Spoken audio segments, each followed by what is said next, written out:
भाइयों और बहनों, भारत मां के वीर सपूत नेताजी सुभाष चंद्र बोस की 125वीं जन्म जयंती पर पूरे देश की तरफ से मैं आज कोटि कोटि नमन करता हूं। ये दिन ऐतिहासिक है। ये कालखंड भी ऐतिहासिक है और ये स्थान जहां हम सभी एकत्रित हैं वो भी ऐतिहासिक है। भारत के लोकतंत्र की प्रतीक हमारी संसद पास में है। हमारी क्रियाशीलता और लोकनिष्ठा के प्रतीक अनेक भवन भी हमारे साथ पास में नजर आ रहे हैं। हमारे वीर शहीदों को समर्पित नेशनल वॉर मेमोरियल भी पास है। इन सब के आलोक में आज हम इंडिया गेट पर अमृत महोत्सव मना रहे हैं और नेताजी सुभाष चंद्र बोस को आदरपूर्वक श्रद्धांजलि दे रहे हैं। नेताजी सुभाष जिन्होंने हमें स्वाधीन और संप्रभु भारत का विश्वास दिलाया था, जिन्होंने बड़े गर्व के साथ, बड़े आत्मविश्वास के साथ, बड़े साहस के साथ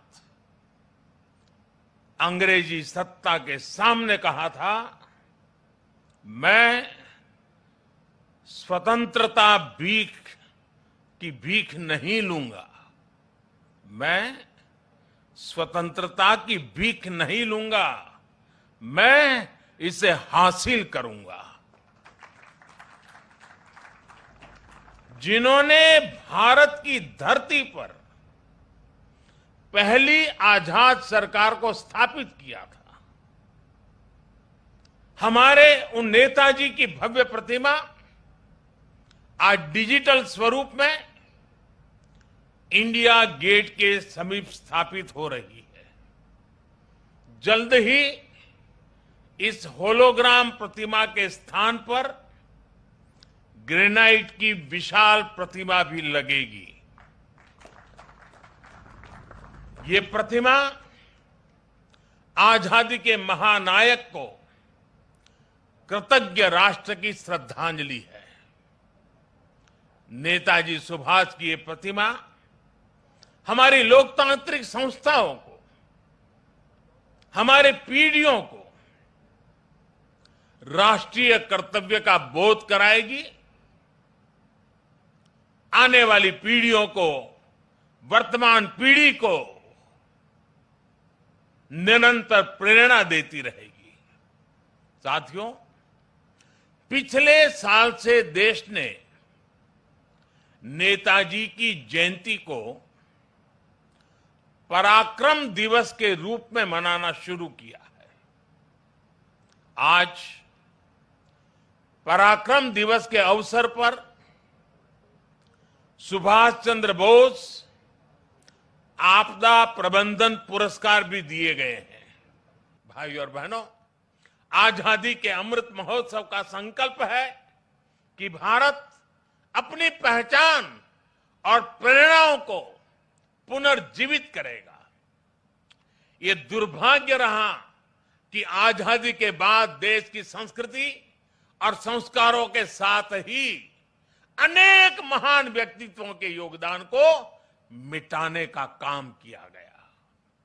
स्वाधीनता संग्राम में लाखों लाख देशवासियों की तपस्या शामिल थी, लेकिन उनके इतिहास को भी सीमित करने की कोशिश हुई।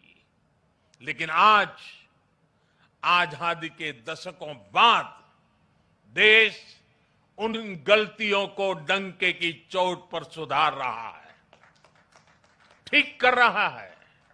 आप देखिए, बाबा साहब आंबेडकर से जुड़े पंच तीर्थों को देश उनकी गरिमा के अनुरूप विकसित कर रहा है। स्टैच्यू ऑफ यूनिटी आज पूरी दुनिया में सरदार वल्लभ भाई पटेल के यशगान की तीर्थ बन गई है। भगवान बिरसा मुंडा की जयंती को जनजातीय गौरव दिवस के रूप में मनाने की शुरुआत भी हम सब ने कर दी है।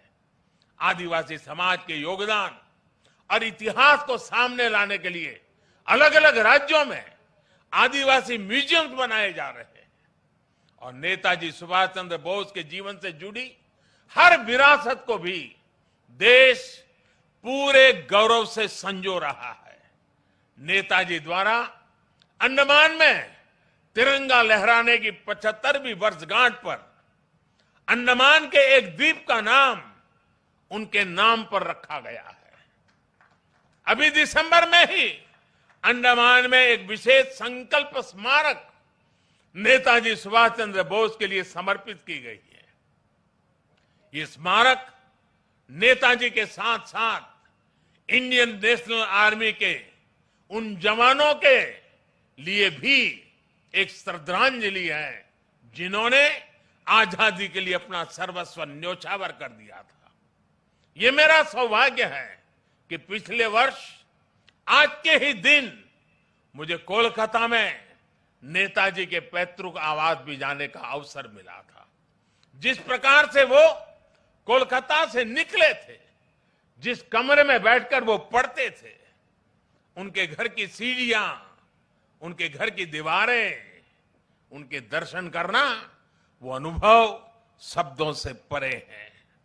साथियों, मैं 21 अक्टूबर 2018 का वो दिन भी नहीं भूल सकता जब आजाद हिंद सरकार के 75 वर्ष हुए थे।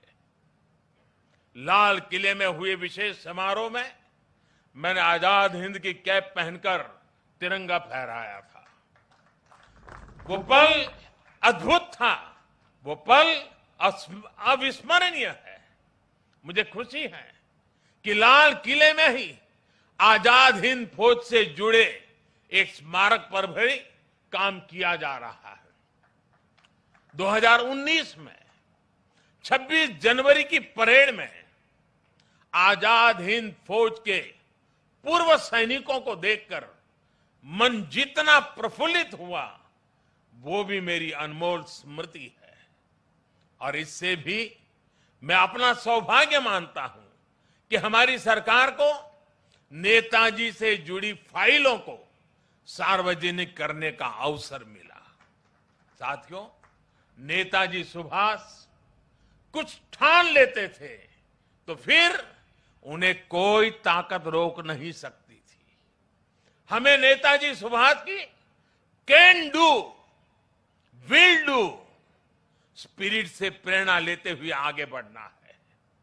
वो ये जानते थे, तभी ये बात हमेशा कहते थे, भारत में राष्ट्रवाद ने ऐसी सृजनात्मक शक्ति का संचार किया है जो सदियों से लोगों के अंदर सोई पड़ी थी।